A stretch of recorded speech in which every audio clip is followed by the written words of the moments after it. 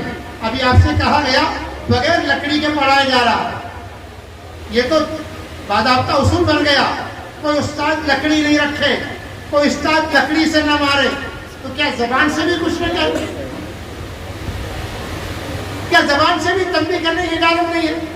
کیا کھڑے کرنے کی بھی اجازت نہیں ہے؟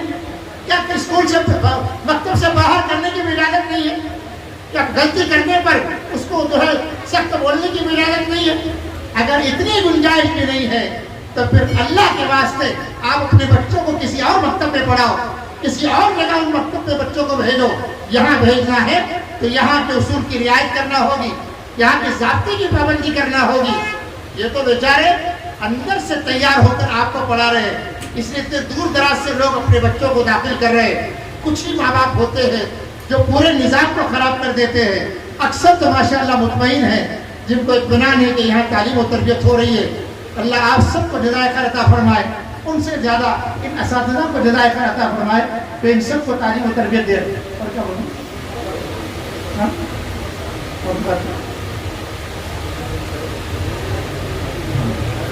اب تو یہ کہنے کی ضرورت نہیں ہے، انتظام میں عبدالعزیز بھائی ہے، تعلیم میں ہمارے عبدالغنی صاحب ہیں، یہ دونوں حضرات کے سر پہ یہ صحرا ہے، اور یہ دونوں حضرات ماشاءاللہ آپ کے سامنے پوری کارگزاری سال میں ایک مرتبہ رکھتے ہیں۔ ہم یہ کہیں گے کہ یہ مدرسہ ترقی کرے، اس کی شاخیں بنے، اس کے الگ الگ جگہ پر تعلیم و تربیت کا نظام بنے، اور آپ سب لوگ اگر ساتھ دیں گے تو انشاءاللہ یہ کام آسان سے آسان تر ہوگا۔ اب ہم اپنی بات یہی ختم کرتے ہیں، نماز عصر کا وقت ہے، تفصیلی بات کرنا ہی نہیں تھی، یہی چند باتیں ہم نے جو آپ سے کہی، میں اس وجہ سے کہی کہ آپ اس بات کو ملحوظ رکھیں۔ ابھی جو حالات لڑکیوں کے تھے عنوان پہ بات کرنا تھی رہ گئی، اس لیے کہ موقع نہیں ہے۔ یہ جو تعلیم و تربیت ہے اس میں ہم اپنی لڑکیوں کو خاص طور پر اپنی نگرانی میں رکھیں۔ دیکھو چند باتوں کی وجہ سے لڑکیوں کے واقعات ہو رہے ہیں۔ حدیث میں ہے کہ لڑکی کا نکاح اس کی مرضی کے بغیر نہ کرے، حدیث میں ہے لڑکی کا نکاح اس کی مرضی کے بغیر نہ کرے۔ آج کے حالات میں لڑکی بالغ ہو جائے تو اس سے ماں باپ پوچھیں بیٹی تجھے رشتہ کہاں کرنا ہے، کہ صاف بات کرے، تھوڑی بات معاشرے رہے اور آپ کو برداشت نہیں ہوں گی، لیکن زمانہ اس رخ پر آ کر کھڑا ہو گیا، حالات یہاں کر کھڑے ہو گئے۔ آپ بچی سے پوچھیں بیٹی، حالات ایسے تیز بدل گئے کہ کسی کی آنکھیں محفوظ نہیں ہیں، موبائل میں سب کا نظر ایک دوسرے کو کرا دیا، خاندان میں کوئی بیٹا اس کو پسند ہے، کوئی بچہ اس کو پسند ہے، خاندان میں کوئی لڑکا اس کو پسند ہے، محلے میں کوئی لڑکا اس کو پسند ہے، گاؤں میں کوئی لڑکا اس کو پسند ہے، صاف کہہ رہا ہوں، اسکول میں کوئی لڑکا اس کو پسند ہے مسلمان، اور آپ بھی جانتے ہیں کہ وہ لڑکا اچھا ہے اور طبیعت اس بچی کی مائل ہے۔ آپ یہ مت دیکھو وہ ہمارے لیول کا نہیں ہے، ہمارے خاندان کا نہیں ہے، ہمارے برابر کا نہیں ہے، واللہ اس بچی کی مرضی کے مطابق رشتہ بھیج کے نکاح کراؤ، ورنہ پھر یہ ہوگا کہ آپ بچی کا نکاح پہ اور کرانا چاہیں گے، اس کے کچھ دن پہلے وہ اپنے عاشق کے ساتھ چلی جائے۔ ایسے واقعات میرے سامنے ہو چکے، میرے علاقے میں ہو چکے، اس پہ میں عینی شاہد ہوں۔ میں نے ہمارے دوست سے کہا جن کی بچی کا یہ واقعہ تھا، اللہ کے واسطے وہ رشتے کو ترجیح دو، وہ بچی کا تعلق اس نوجوان نے مجھ سے کہا تھا مانا ہمارا تعلق ہو چکا ہے۔ میں نے کہا، میں نے پیغام پہنچا دیا کہ بھائی دیکھو تم ادھر ادھر رشتہ مت کرو۔ انہوں نے بچی کو بھیج دیا، ایک جگہ رشتہ کرا دیا، بات چلنے لگی، وہ بچی چلی گئی، اس نے خاموش نکاح کر دیا، پھر گھر میں آئی، پھر اس کے بعد جو ہے جب بات چلی تو اس نے کہا کہ چلو اس کے خلاف ہم ایف آئی آر درج کریں گے۔ پھر پولیس اسٹیشن میں گئی تو اس نے کہا میرا نکاح ہو چکا ہے، پورا خاندان بدنام ہو گیا پورا۔ تو یہ حالت تیز رفتار آ رہے ہیں۔ تو سب سے پہلی بات، لڑکی کی مرضی کے بغیر نکاح مت کرنا۔ حدیث میں ہے کہ حضور نے فرمایا لڑکی کی بھی مرضی، ایک لڑکی نے کہا رسول اللہ میرا نکاح میرے ابا میرے ٹھیکیدار بھائی سے کرنا چاہتے ہیں، میں پسند نہیں کرتی۔ آپ نے باپ کو بلا کر ڈانٹ کر کہا اس کی مرضی کے خلاف شادی نہیں کرتی۔ جیسے لڑکے کو حق ہے لڑکی پسند کرنے کا، لڑکی کو بھی حق ہے شریعت میں لڑکا پسند کرنے کا۔ ہم نے اس کو دبا کے رکھ دیا، جس کی وجہ سے یہ واقعات ہو رہے ہیں۔ یعنی ایک وجہ اس کی یہ بھی ہے، دوسری وجہ عمر میں تاخیر ہونا، یہ بھی ایک وجہ ہے جس کی وجہ سے یہ واقعات پیش آتے ہیں کہ عمر زیادہ ہوتی ہے۔ اور اچھے رشتے کے انتظار میں بھی یہ واقعات پیش آتے ہیں۔ حدیث میں ہے کہ جب کوئی بہتر رشتہ تمہارے گھر پر آ جائے جس کا دین اور اخلاق تم کو پسند ہو، اگر تم انکار کر دو گے تو فتنوں کا انتظار کرو۔ اس لیے اچھے رشتے کے انتظار میں تاخیر مت کرنا، جو مناسب رشتہ تمہارے دروازے پر چل کر آئے اس کا استقبال کرو۔ آج غریب ہے کل مالدار ہو جائے گا، آج جھوپڑ پٹی میں کل بلڈنگ کھڑے ہوگی، لیکن آج جس کو تم بڑے گھر میں دو گے کل کہہ نہیں سکتے وہ بچہ عیاشی میں ہوگا، اور تمہاری بچی بھی آخر جھوپڑی میں آ کے رہے گی۔ کیا دنیا کے نظارے ہم نے نہیں دیکھے کہ جو کل غریب تھے آج مالدار ہے، جو آج مالدار تھے کل غریب ہو گئے؟ اخلاق دیکھو، دین دیکھو، اس بنیاد پر اپنی بچی کی شادی کرا دو، دیر مت کرو۔ آگے کے ایجوکیشن میں اپنی بچی کی عمر کو ضائع مت کرو، اور عمر کیا اس کی عزت کو ضائع مت کرو۔ اور غیر مسلموں کی طرف جو رغبت لڑکیوں کی ہو رہی ہے، یہ واقعات بتاؤ کہ یہ باطل تحریکوں نے یہ فیصلہ کیا ہے کہ مسلمان لڑکیوں کو ورگلایا جائے، ان پر پیسہ خرچہ کیا جائے، ان کو روپیے پیسے دیے جائے، ان کو گاڑی گھوڑا دیا جائے۔ وہ نوجوان پہ خوب خرچہ کرتا ہے، وہ لڑکی کہتی ہے بہت مالدار ہے، ہوٹلوں میں جاتا ہے تو 1000 روپے کا بل بنتا ہے، باہر جاتے ہیں تو 2,000 روپے خرچہ کرتا ہے، 10,000 کا موبائل مجھے دلا کے دیا ہے۔ غریب ماں باپ کہتے ہیں بیٹی اس سے رشتہ نہیں ہونا چاہیے، وہ کہتی ہے اماں میرا اس سے تعلق ہو گیا، وہ تو مجھے لگژری زندگی دینے والا ہے۔ لیکن آپ جانتے ہیں اس بچی سے کہو آج کا یہ سبز باغیچہ ہے، کل وہ تجھ کو تیری کوکھ سے کفر کو اور ظلم کو جنم دے گا، اور پھر اس کے بعد تجھ کو فٹ پاتھ پر پھینک دے گا۔ یہ واقعات لڑکیوں کو بتانے کی ضرورت ہے تاکہ کسی لڑکی کا قدم غلط نہ اٹھ سکے۔ ابھی تک ہم اس کو چھپا کے رکھتے تھے، نہیں، لڑکیوں کے سامنے کبھی کبھی ذکر کرو، یہ واقعہ یہ واقعہ یہ واقعہ، وہ بچیاں جو بھاگ کر گئی ان کا مستقبل کیا ہو گیا، جو بچیاں غیروں کے ساتھ گئی ان کے ساتھ کیا معاملہ ہو گیا، تاکہ کسی بچی کے دل میں یہ بات آ رہی ہو اس کے دل سے بات چھٹ جائے۔ اللہ کے واسطے اس کی کوشش کریں۔ وقت کی تنگی کی وجہ سے بات یہی ختم کرتے، مکتب کے بچوں کو کیا کہنا ہے؟ وقت بڑا 5:45 بجے اپنا نگر میں انشاءاللہ عصر کی جماعت کھڑی ہوگی، اور ابھی جو ہے نا ہمارے پاس میں ہمارا عبدالعزیز بھائی کے 2 دوست لوگ ہیں، جیسے عبید بھائی ہے، زبیر بھائی ہے، اور اپنے ببلو بھائی ہے، انیس بھائی ہے، یہ لوگوں کا بہت ساتھ رہتا ہے ہمارے ساتھ میں۔ یعنی عزیز بھائی کھڑے ہیں تو عزیز بھائی کے پیچھے 50 لوگ کھڑے ہیں۔ اللہ تعالیٰ ان کے دوست لوگوں کو بھی جزائے خیر عطا فرمائے۔ اب انشاءاللہ دعا کریں گے۔